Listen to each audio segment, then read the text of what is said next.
नमस्कार दोस्तों, अगर आप लोग इस बार मैट्रिक का फाइनल एग्ज़ाम देने वाले हो तो आप लोगों के लिए मैं साइंस का वायरल ऑब्जेक्टिव क्वेश्चन लेकर आया हूं। और आप इस वीडियो को देखकर तो पूरा याद कर ही लेना और साथ में अपने प्यारे मित्रों के पास भी शेयर कर देना, क्योंकि ये क्वेश्चन बहुत ज़्यादा इंपॉर्टेंट है और इसको आपको याद ही नहीं करना है बल्कि एकदम रट जाना है एक एक क्वेश्चन को। ओके, तो मैं वीडियो स्टार्ट करता हूँ और आप लोग एक एक क्वेश्चन को याद कर लेना और हमारे फ्री वाला व्हाट्सएप ग्रुप ज्वाइन कर लेना ताकि एग्ज़ाम के समय आप लोगों को मैं मदद कर सकूँ। वीडियो को डिस्क्रिप्शन में लिंक है, आप व्हाट्सएप ग्रुप जरूर ज्वाइन कर लेना। ओके, तो चलिए हम वीडियो स्टार्ट करते हैं। बहुत ज़्यादा इंपॉर्टेंट ये क्वेश्चन है, बहुत ज़्यादा इंपॉर्टेंट है। तो पहला नंबर क्वेश्चन है, वास्तविक वस्तु का भाषी प्रतिबिंब बनता है। ये बहुत इंपॉर्टेंट क्वेश्चन है और इसका आंसर हो जाएगा ऑप्शन नंबर ए होगा आपका समतल दर्पण में। वास्तविक वस्तु का भाषी प्रतिबिंब समतल दर्पण में ही बनता है, तो सही आपका उत्तर मिल जाएगा ऑप्शन नंबर ए मिल जाएगा, इसे याद रखना।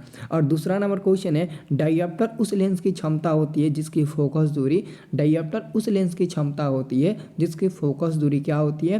फोकस दूरी 1 मीटर होती है। अगर फोकस दूरी 1 मीटर है ना, तभी हम उस लेंस की ना क्षमता हम लोग कह सकते हैं, यानी कि डायोप्टर कह सकते हैं। क्योंकि अगर सेंटीमीटर में रहेगा तो उसको 100 से गुणा करके मीटर में चेंज करना ही पड़ेगा, क्योंकि डायोप्टर हमेशा प्रति मीटर के रूप में रहता है। इसलिए हमारा आंसर मिल जाएगा डी नंबर दूसरा का। और तीसरा नंबर क्वेश्चन है, किसी लेंस के बाहर की ओर उभरे दो गोलीय पृष्ठ हो तो उसे हम लोग क्या कहेंगे? तो उसे हम लोग पता है क्या नाम देते हैं? उत्तल लेंस नाम देते हैं। उसका उत्तल लेंस नाम होता है। उत्तल लेंस अवतल लेंस का फिगर तो आप लोग समझते ही होंगे। ओके, तो तीसरा का आंसर आपका मिल जाएगा सी नंबर। चौथा नंबर क्वेश्चन आपका है कि कौन रंग जिसका खतरे के सिग्नल के रूप में होता है? आप लोग देखे होंगे एम्बुलेंस में खतरे के निशान के रूप में लाल रंग का प्रयोग होता है। ट्रैफिक जाम में भी लाल रंग का भी प्रयोग किया जाता है और बड़े बड़े मतलब ना पुलिसकर्मी की गाड़ी में भी लाल रंग का ही प्रयोग किया जाता है। या फिर जहाँ भी खतरा आपको मंडराएगा वहाँ पर आपको लाल रंग का प्रयोग देखने को मिलेगा। तो लाल रंग आप लोग टीके लगा देना, क्योंकि खतरे के संकेत के रूप में लाल रंग का प्रयोग किया जाता है। 5 नंबर क्वेश्चन है, प्रकाश के किस रंग के लिए तरंगदैर्घ्य अधिकतम होता है? देखो, प्रकाश का जो लाल रंग होता है ना, उसका तरंगदैर्घ्य बहुत ज़्यादा अधिक होता है, तो इसका भी आंसर आपका लाल रंग ही होगा। अगर तरंगदैर्घ्य लाल का ज़्यादा नहीं होगा तो इसका प्रकीर्णन ज़्यादा होगा, जिसके कारण आपको आकाश लाल दिखाई देगा। बट आपको आकाश कैसा दिखाई देता है? नीला दिखाई देता है ना, क्योंकि नीला का तरंगदैर्घ्य कम होता है, इसलिए उसका प्रकीर्णन ज़्यादा होता है। ओके, तो यहाँ पर हमारा लाल रंग का तरंगदैर्घ्य बहुत अधिक होगा। अगला क्वेश्चन है, निकट दृष्टि दोष को दूर करने के लिए किस लेंस का व्यवहार होता है? अगर आपके आंखों में निकट दृष्टि दोष है तो आप उसको दूर करने के लिए अवतल लेंस का उपयोग करेंगे, क्योंकि अवतल लेंस में ना किसी भी प्रतिबिंब का बड़ा प्रतिबिंब, किसी भी वस्तु का बड़ा प्रतिबिंब बनता है। यानी कि जब आप अखबार पढ़ेंगे ना तो छोटे छोटे अक्षर आपको नहीं दिखाई देगा, आप पढ़ नहीं पाएंगे। तो अवतल लेंस चश्मा पहन कर आप पढ़िएगा ना तो आपको आसानी से वो बड़ा बड़ा शब्द दिखने लगेगा। ओके, और अगला क्वेश्चन आपका है 7 नंबर। ये क्वेश्चन है, किसी कुंडली का प्रतिरोध ज्ञात करने का सूत्र है। किसी भी कुंडली का अगर आपको प्रतिरोध ज्ञात करना है तो प्रतिरोध R बराबर V/I होता है। V/I होता है, यहाँ पर आप लोग देख सकते हैं ऑप्शन नंबर आपको बी नंबर में दिया गया है। एक्चुअली में V बराबर I/R होता है, लेकिन हम लोग R निकालें हैं तो V/I मिल गया है, तो ऑप्शन नंबर हमारा बी नंबर मिल जाएगा। ये भी होगा V बराबर I/R, क्योंकि यहाँ से R निकालेंगे तो V ऊपर जाएगा, I नीचे आ जाएगा। और V हमारा विभवांतर है जिसका ऐसा ही मात्रा वोल्ट होता है। I हमारा विद्युत धारा है जिसके सही मात्रक क्या होता है? एम्पियर होता है। और आर आपका प्रतिरोध यानी कि रेजिस्टेंस हो गया, और प्रतिरोध का ऐसा ही मात्रक ओम होता है। तो इसे आप लोगों को याद रखना है। अगला हम लोगों का क्वेश्चन क्या है? अगला क्वेश्चन है, धातुओं में धारावाहक होते हैं। तो धातुओं में धारावाहक मुक्त इलेक्ट्रॉन होते हैं ना, मुक्त इलेक्ट्रॉन होता है, कोर इलेक्ट्रॉन नहीं बल्कि मुक्त इलेक्ट्रॉन यानी कि फ्री इलेक्ट्रॉन होते हैं। तो हमारा 8 का आंसर मिल जाएगा ऑप्शन नंबर बी। और 9 नंबर क्वेश्चन है, परिपथ में विद्युत धारा की माप किससे की जाती है? तो एमीटर के द्वारा किया जाता है। एमीटर, ऑप्शन नंबर आपका 9 का बी नंबर मिल जाएगा, एमीटर के द्वारा किया जाता है। तो 9 का बी नंबर आप लोग याद रखना। 10 नंबर क्वेश्चन है आप लोगों का कि विद्युत फ्यूज विद्युत धारा के किस सिद्धांत पर कार्य करता है? तो चुंबकीय। विद्युत फ्यूज विद्युत धारा के चुंबकीय प्रभाव पर कार्य करता है, इसे याद रखना है। और अगला क्वेश्चन सबसे इम्पोर्टेंट है कि बैटरी से किस प्रकार की धारा प्राप्त होती है? जो बैटरी होता है ना, आप लोगों ने बैटरी देखा होगा। पहले बैटरी पर ही हम लोग टीवी देखा करते थे अपने घरों में। तो बैटरी आज भी है, बहुत कम जगहों पर है, गिने चुने जगहों पर देखने को मिलता है। तो बैटरी जो होता है ना, वहाँ से हमेशा डिस्ट धारा की प्राप्ति होती है, यानी कि डिस्ट धारा मतलब कि डायरेक्ट करेंट की प्राप्ति होती है वहाँ से। और 12 नंबर क्वेश्चन हमारा है, निम्नलिखित में कौन जीवमात्रा ऊर्जा स्रोत का उदाहरण नहीं है। जीवमात्रा ऊर्जा स्रोत का उदाहरण की मैं बात करूँ तो हमारा ये नाभिकीय ऊर्जा नहीं हो जाएगा, क्योंकि नाभिकीय ऊर्जा हमारा ना जीवमात्रा ऊर्जा स्रोत का उदाहरण नहीं है, उसका एग्जाम्पल नहीं है। तो 12 का आंसर मिल जाएगा ऑप्शन नंबर सी। बाकी लकड़ी, गोबर गैस, कोयला ये सब हो जाएगा। अब देखिए अगला क्वेश्चन आप लोगों का 43 नंबर। ये क्वेश्चन है, इनमें से कौन नवीकरणीय ऊर्जा है। देखो कोयला आपका अनवीकरणीय है, पेट्रोल भी अनवीकरणीय है, प्राकृतिक गैस भी अनवीकरणीय है, जबकि सौर ऊर्जा हमारा नवीकरणीय है, क्योंकि सौर ऊर्जा को समाप्त आप नहीं कर सकते हैं, इसको समाप्त कभी कर ही नहीं सकते, इसलिए ये हमारा नवीकरणीय हो जाएगा। 14 नंबर क्वेश्चन है, निम्न में कौन अवकारक है। तो अगर मैं अवकारक की बात करूँ तो H2 हो जाए ना, H2 आपका अवकारक होगा ना, H2 होगा ना, देख लीजिए H2 होगा ना 14 का, एक बार देख लीजिए आप लोग, ठीक है ना। अब देखिए अगला क्वेश्चन आपका है, निम्नलिखित में से pH का कौन सा क्षारक विलयन का मान देता है। क्षारक विलयन यानी कि दोस्तों जिसका मान 7 से ज़्यादा होगा वही क्षारक होगा, चाहे 8 हो, 9 हो, 10 हो, कुछ भी हो, 7 से अधिक होना चाहिए। तो 7 से अधिक सिर्फ और सिर्फ 13 है, 7 नहीं है। 7 से अधिक, 7 तो एकदम 7 करेक्ट है, लेकिन 7 से अधिक चाहिए, तो 7 से अधिक आपका 13 है। इसी पर आप लोग टिक लगा देना, क्योंकि क्षारीय विलयन का pH मान 7 से ज़्यादा होता है, तो यही हम लोग टिक लगा देंगे। अगला क्वेश्चन 16 नंबर है, निम्नलिखित में कौन सही है। मतलब कि आपको बताना है कि निम्नलिखित में कौन सही हो सकता है। यानी कि जो ऑप्शन नंबर आपको बी नंबर में दिख रहा है ना, सोडियम कार्बोनेट डेकाहाइड्रेट, ये सही है, क्योंकि ये नीला थोथा का रासायनिक सूत्र होता है, जिसको तुतिया बोलते हैं। तो यही हमारा बिल्कुल सही उत्तर हो जाएगा। और अगला क्वेश्चन है, लिटमस रंजक बैंगनी का रंग होता है, जो निकाला जाता है तो लाइकेन से निकाला जाता है। ऑप्शन नंबर ए मिल जाएगा, जो लाइकेन से निकाला जाता है। ऑप्शन नंबर ए आपका बिल्कुल सही जवाब हो जाएगा। अगर मैं अगला क्वेश्चन की बात करूं तो अगला क्वेश्चन है, शुष्क बुझा हुआ चूना पर क्लोरीन गैस क्रिया से कौन सा पदार्थ बनता है। यानी कि जो शुष्क बुझा हुआ चूना होता है ना, यानी कि CaOH का होल ट्वाइस, जो कैल्शियम हाइड्रोक्साइड का होल ट्वाइस जो चूना होता है ना, जब इस पर हम लोग क्लोरीन गैस की अभिक्रिया कराते हैं ना, Cl2 की अभिक्रिया कराते हैं, तो आपको पता है कैल्शियम ऑक्सीक्लोराइड का निर्माण होता है। तो कैल्शियम ऑक्सीक्लोराइड ये क्या है, तो ये दोस्तों विरंजक चूर्ण होता है, और विरंजक चूर्ण का रासायनिक सूत्र होता है। तो यहाँ पर ऑप्शन नंबर ए में दिया है कि विरंजक चूर्ण बनेगा, तो विरंजक चूर्ण ही हम लोग टिक लगाएंगे, क्योंकि कैल्शियम हाइड्रोक्साइड का होल ट्वाइस हमारा क्या होता है, तो विरंजक चूर्ण होता है। एग्जाम में आता है विरंजक चूर्ण का रासायनिक सूत्र क्या होगा, तो आप लोग ये बता देना।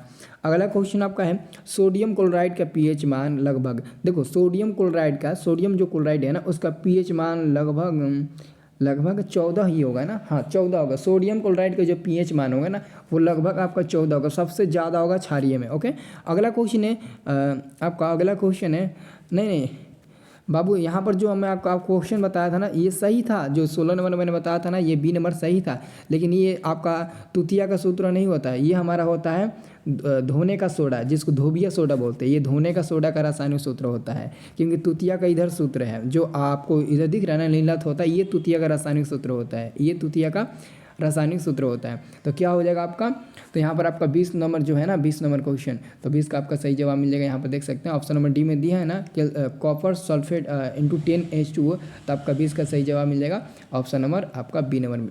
एक मिनट, तुतिया ना तो 5 होगा ना, 5 होगा, ये वाला होगा, सॉरी जी, वो तो 10 उसमें ना होगा। Copper sulphate into pentahydrate, option number B हो जाएगा। 20 का आंसर बी नंबर मिल जाएगा। सॉरी याद रखें ना, बी नंबर इसका आंसर मिल जाएगा, क्योंकि वहाँ पर आपका कॉपर सल्फेट था ना। तो आप लोग इसका आंसर याद रखना, बी नंबर वाला। ओके, कौन सा वाला, बी नंबर वाला याद रखना। ओके, बी नंबर इसका आंसर हो जाएगा, और उसका डी नंबर होगा। अगला देखिए, जब सोडियम हाइड्रोक्साइड जिंक से अभिक्रिया करता है तो पता है ये वाला उत्पाद बनाता है, सोडियम जिंक डाइऑक्साइड और प्लस में H2O ये बनाता है। सोडियम हाइड्रोक्साइड यानी कि NaOH सोडियम हाइड्रोक्साइड हो गया, और प्लस में जिंक, जब इन दोनों का अभिक्रिया कराओगे ना, तो यही आपका उत्पाद बनेगा। अगला क्वेश्चन आपका 22 नंबर है, पीतल है, तो पीतल तो एक मिश्र धातु होता है ना, पीतल एक गिने चुने मिश्र धातु होता है। और जो अगला क्वेश्चन 23 नंबर, ब्रोमीन अधातु की अवस्था क्या होती है। ब्रोमीन कमरे के ताप पर एक ऐसा अधातु है जो द्रव अवस्था में पाया जाता है। आपके एग्जाम में क्वेश्चन आता है कि कौन सा ऐसा अधातु है जो कमरे के ताप पर द्रव अवस्था में पाया जाता है, तो आप लोग बता देना ब्रोमीन। ब्रोमीन, ब्रोमीन का संकेत Br होता है। और एक और क्वेश्चन पूछा जाता है कौन सा धातु है जो कमरे के ताप पर द्रव अवस्था में पाया जाता है। अगर धातु का नाम लेगा तो ब्रोमीन मत टिक लगाना, पारा टिक लगाना, पारा जिसको हम लोग इंग्लिश में मरकरी बोलते हैं और उसका संकेत Hg होता है। तो जब आपका कहेगा धातु नाम देगा तब आप लोग पारा टिक लगाना, लेकिन अधातु नाम दे तो आप लोग ब्रोमीन पर टिक लगाना। ओके, अगला क्वेश्चन आपका है 24 नंबर कि निम्न में कौन हाइड्रोकार्बन में 3 अबंध बनते हैं। 3 अबंध बनने वाला ये जो सी नंबर में दिख रहा है ना, क्योंकि इसमें कार्बन की संख्या मतलब कि ज़्यादा है, हाइड्रोजन से एक ही कम है ना, यही हमारा सही उत्तर हो जाएगा। जब इसका आप संरचना सूत्र बनाएंगे ना तो आपको ट्रिपल बंड कहीं ना कहीं देखने को मिलेगा, तो हमारा 3 अबंध इसी में बनेगा। अगला क्वेश्चन चीनी का रासायनिक सूत्र। देखो चीनी का रासायनिक सूत्र होता है C12H22O11 जो ऑप्शन नंबर सी में मौजूद है। याद रखना सी ये चीनी का रासायनिक सूत्र हो जाएगा, और जो ऑप्शन नंबर बी नंबर में है ना नहीं ये नहीं, ग्लूकोज का रासायनिक सूत्र होता है C6H12O6, ये ग्लूकोज का होता है। जो ग्लूकोज आप लोग पीते हो ना वो ग्लूकोज का सूत्र होता है, ये हमारा मतलब किसका होता है, चीनी का होता है। जिसका आंसर आपका सी नंबर मिलेगा। अगला क्वेश्चन है हीलियम परमाणु के बाह्यतम कक्षा में इलेक्ट्रॉन रहते हैं। जो हीलियम होता है ना, हीलियम He क्या होता है, हीलियम He, इसके बाहरी कक्षा में कितने इलेक्ट्रॉन होते हैं। और आप सभी को पता है, आप सभी को बहुत बढ़िया से पता है कि जो हीलियम होता है ना उसका परमाणु संख्या 2 होता है, तो 1s2 अंतिम कक्षा में 2 ही ना इलेक्ट्रॉन मौजूद होते हैं। आंसर आपका मिलेगा और 2 हो जाएगा। और हाइड्रोजन का 1, हीलियम का 2, आपका आंसर मिलेगा 2, ऑप्शन नंबर बी। अगला क्वेश्चन है स्वपोषी पोषण के लिए आवश्यक है। देखो स्वपोषी पोषण के लिए कार्बन डाइऑक्साइड, क्लोरोफिल, सौर प्रकाश, ये सभी आवश्यक होता है, इसे याद रखना। और जो 28 नंबर क्वेश्चन है कवक में पोषण की कौन सी विधि है। कवक में पोषण की कौन सी विधि है, मृतजीवी हो जाएगा। ऑप्शन नंबर आपका मिल जाएगा बी नंबर, मृतजीवी हो जाएगा। क्या हो जाएगा, मृतजीवी हो जाएगा। अगला क्वेश्चन है क्लोरोफिल वर्ण का रंग है, तो क्लोरोफिल वर्ण का रंग हरा होता है। आपके एग्जाम में क्वेश्चन पूछा जाता है कि जो पत्ता होता है ना, पेड़ पौधों का पत्ता, उसका जो पत्तियाँ होती है ना वो हरा क्यों होती है, किसका कारण, आप लोग बता देना। क्लोरोफिल वर्ण के कारण या फिर क्लोरोफिल रंग के कारण ना पत्ती का रंग हरा होता है, तो हमारा आंसर मिल जाएगा हरा, ऑप्शन नंबर ए मिल जाएगा। अगला क्वेश्चन आपका 30 नंबर है पाइरुवेट के विखंडन से यह कार्बन डाइऑक्साइड जल तथा ऊर्जा देता है, यह क्रिया होती है, तो यह क्रिया माइटोकॉन्ड्रिया में ना होती है, तो इसका सही जवाब आपका मिल जाएगा ऑप्शन नंबर बी मिल जाएगा, माइटोकॉन्ड्रिया में होती है। अगला क्वेश्चन है यदि हमारे आहार में आयोडीन की कमी हो, यानी कि मतलब कि आयोडीन की कमी हो तो हमें किस रोग के होने की संभावना है। सिंपल सा क्वेश्चन है लेकिन इसको घुमा कर पूछा है। तो मतलब कि आयोडीन की कमी के कारण कौन सी नमक बीमारी होती है, तो घेंगा होता है। लेकिन घेंगा के अलावा ग्वाइटर भी बाबू होता है, मैंने आपको बताया था घेंगा और ग्वाइटर होता है। और इन दोनों के अलावा एक और उसका नाम होता है गलगंड नाम होता है, बी नंबर में जो दिया है। मतलब इसका आंसर ए भी होगा, बी भी होगा, सी भी होगा। यह आज आप लोग याद कर लो क्योंकि 3 नाम होता है, घेंगा, ग्वाइटर और गलगंड भी इसका नाम होता है। तो इसका आंसर सब हो जाएगा, डी नंबर टिक लगाना। अगला हमारा क्वेश्चन बनता है, अगला क्वेश्चन है एंड्रोजन स्रावित होता है। एंड्रोजन जो है ना वो स्रावित होता है, तो वो स्रावित आपका होता है अंडाशय के द्वारा स्रावित होता है। आंसर मिल जाएगा बी नंबर। मनुष्य में ऐच्छिक गतियों का नियंत्रण किसके द्वारा होता है, थायराइड के द्वारा होता है ना। मनुष्य में ऐच्छिक गतियों का नियंत्रण थायराइड नहीं वो नहीं होता, सेरिब्रम होता है, सेरिब्रम के द्वारा होता है। ओके, सेरिब्रम के द्वारा होता है, बी नंबर मिल जाएगा आंसर। और अगला क्वेश्चन है घोंघा किस समुदाय का प्राणी है। जब आप लोग अपने गांव देहात में घोंघा आप लोगों ने देखा होगा, सोना नदी तालाब में मिलते हैं। घोंघा किस समुदाय का प्राणी होता है, तो मोलस्का होता है, मोलस्का समुदाय का प्राणी होता है। आंसर आपका मिल जाएगा 34 का ए नंबर, इसे आप लोगों को याद रखना है। ओके, अब देखिए अगला क्वेश्चन है 35 नंबर, निम्नलिखित में कौन सा जंतु उभयलिंगी है। उभयलिंगी की मैं बात करूँ तो केंचुआ आपका उभयलिंगी जंतु है। और पराकोष में होते हैं, पराकोष में बाबू पराकण होते हैं। आपके एग्जाम में पूछा जाता है कि पराकोष के अंदर क्या पाया जाता है, पराकण पाया जाते हैं। और एग्जाम में इसी को उल्टा करके भी पूछा जाता है कि पराकण किसके अंदर पाया जाता है, तो पराकण पराकोष के अंदर पाया जाता है। देखो इसके अंदर ना ये पराकण पाया जाता है, और पराकण किसके अंदर पाया जाता है, तो इसके अंदर पाया जाता है। याद रखना ये बहुत ज़्यादा इंपॉर्टेंट है। अगला क्वेश्चन मनुष्य में कितने जोड़े क्रोमोसोम होते हैं। क्रोमोसोम, देखो क्रोमोसोम पूछा है तो थोड़ा सा ध्यान देना, ऑटोसोम और क्रोमोसोम में बहुत ज़्यादा फर्क होता है। तो क्रोमोसोम अगर पूछा है ना तो आप लोग 23 जोड़ा पर टिक लगाना, लेकिन ऑटोसोम पूछे तो उसमें 22 होगा। इसमें क्रोमोसोम का है ना तो आपका 23 हो जाएगा। अगला क्वेश्चन निम्नलिखित में किसे उपभोक्ता की श्रेणी में रखेंगे। उपभोक्ता की श्रेणी में हम रखेंगे जंगली जानवर को, जंगली जानवर को ही ना हम लोग उपभोक्ता की श्रेणी में रखेंगे, तो हमारा आंसर मिल जाएगा आपका सी नंबर मिल जाएगा। अगर मैं अगला क्वेश्चन की बात करूँ तो अगला क्वेश्चन पर्यावरण बचाने के लिए 3 प्रकार के आर का उपयोग किया जाता है। इसका मतलब क्या होता है, सब होता है, पुनः कम उपयोग, पुनः चक्रण, पुनः उपयोग, यानी कि डी नंबर इसका सही आंसर आपका मिल जाएगा।